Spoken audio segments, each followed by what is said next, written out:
രണ്ട് ഔദ്യോഗിക പരിപാടിയിൽ കഴിയുന്ന ഇനിയുള്ളത് NDAയുടെ തെരഞ്ഞെടുപ്പ് കൺവെൻഷൻ റാലിയാണ്. നമ്മൾ ആകാംക്ഷയോടെ കാത്തിരിക്കുന്നതും അത് തന്നെയാണ്. ഭരിക്കുന്ന സർക്കാരിനെതിരെ, പ്രതിപക്ഷത്തിരിക്കുന്ന UDF-നെതിരെ പ്രധാനമന്ത്രി എന്ത് പറയും എന്നുള്ള കാര്യം നമ്മൾ ആകാംക്ഷയോടെ കാത്തിരിക്കുന്നു. എന്തായിരിക്കും നമ്മൾ പ്രതീക്ഷിക്കേണ്ടത്? എപ്പോഴായിരിക്കും ഈ പരിപാടി?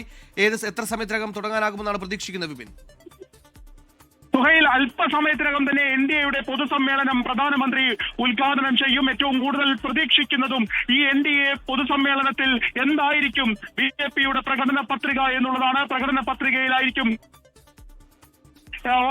പറയേണ്ട മാറ്റങ്ങൾ എന്തൊക്കെ എന്നതിനെ സംബന്ധിച്ചൊക്കെയുള്ള വാഗ്ദാനങ്ങൾ ഈ ഒരു പ്രകടന പത്രികയിലായിരിക്കും. അല്പസമയത്തിനകം തന്നെ ഈ വേദിയിലേക്ക് പ്രധാനമന്ത്രി എത്തിച്ചേരും. ഇപ്പോൾ വിവിധ കേന്ദ്ര പദ്ധതികളുടെ ഉദ്ഘാടനം പ്രധാനമന്ത്രി നിർവഹിച്ചിരിക്കുന്നു. അദ്ദേഹം പ്രധാനമായും പറഞ്ഞത് കേരളത്തിന് ബജറ്റിൽ വളരെ വിശദമായി തന്നെ നൽകിയിട്ടുണ്ട് എന്നുള്ളതടക്കമാണ്. ഇതിന്റെ പ്രയോജനം കേരളത്തിന് ലഭിക്കും. ആധുനിക അടിസ്ഥാന സൗകര്യ നിക്ഷേപത്തിൽ ഇന്ത്യയെ ലോകം പ്രശംസിക്കുകയാണ്. ഈ വർഷത്തെ ബജറ്റിൽ വകയിരുത്തിയത് റെക്കോർഡ് തുകയാണ് എന്ന് അദ്ദേഹം പറഞ്ഞിരിക്കുന്നു. ഇതിന്റെ പ്രയോജനം കേരളത്തിന് ഇനിയുള്ള ദിവസങ്ങളിൽ ലഭിക്കും.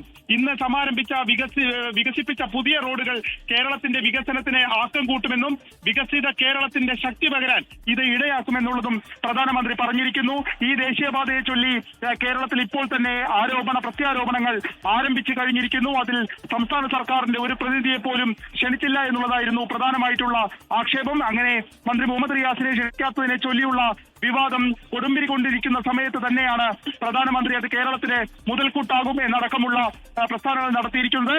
അല്പസമയത്തിനകം തന്നെ അദ്ദേഹം NDAയുടെ പൊതുസമ്മേളനം അതിൽ അഭിസംബോധന ചെയ്ത് സംസാരിക്കും. സുഹൈൽ, അതുതന്നെയാണ് ഏറെ ആകാംക്ഷയോടെ കാത്തിരിക്കുന്നത്. പൊതുസമ്മേളനം സംസാരിക്കുമ്പോൾ സ്വാഭാവികമായും രാഷ്ട്രീയം സംസാരിക്കും. ഒപ്പം കോൺഗ്രസിന്റെ 5 ഗ്യാരണ്ടികളൊക്കെ രാഹുൽ ഗാന്ധി പ്രഖ്യാപിച്ചിട്ട് ദിവസങ്ങളാകുന്നേയുള്ളൂ. ഇതിന് കൗണ്ടർ എന്തായിരിക്കും? എന്തൊക്കെ ജനപ്രിയ പ്രഖ്യാപനങ്ങൾ പ്രധാനമന്ത്രി നരേന്ദ്രമോദിയിൽ നിന്ന് കേരളത്തിന് ഉണ്ടാകും എന്നടക്കം നമ്മൾ കാത്തിരിക്കുകയാണ്.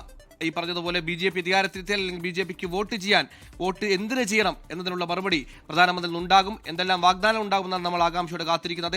ലോകത്തെവിടെയായാലും ഏത് സമയത്തും 24 വാർത്തകളും ഓഗ്മെന്റഡ് റിയാലിറ്റി പാക്കേജുകളും എക്സ്പ്ലെയിനറുകളും വിശദമായി കാണാൻ ഞങ്ങളുടെ YouTube ചാനൽ നിങ്ങൾക്ക് സബ്സ്ക്രൈബ് ചെയ്യാം.